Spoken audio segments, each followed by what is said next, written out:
آپ نے ایوب علیہ السلام کا نام سنا ہے، اہل ایمان ہو، 18 برس بیمار رہے، دردوں نے ڈیرے ڈال دیے، کیڑے پڑ گئے، یہ غلط بات ہے، نبی ایسا نہیں ہوتا کہ اللہ اس کو کیڑے ڈال دے، بیماری تھی بہت زیادہ، 18 سال کے بعد ٹھیک ہوئے۔ ایک دن کسی نے پوچھا حضرت بیماری کے دن یاد آتے ہیں؟ فرمایا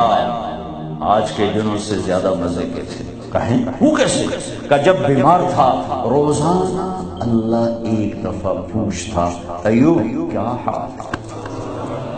اس آواز میں جو لذت تھی اب وہ ختم ہو گئی ہے،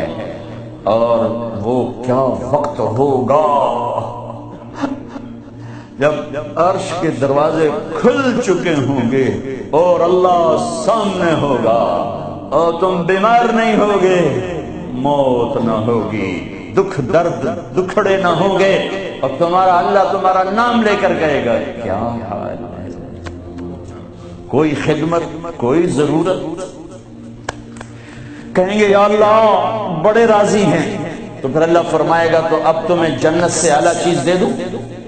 کہیں گے یا اللہ جنت سے اعلیٰ کیا ہے، تو اللہ فرمائیں گے جاؤ میں راضی ہو گیا کبھی ناراض نہ ہوں گا، منزل ملی، منزل ملی، منزل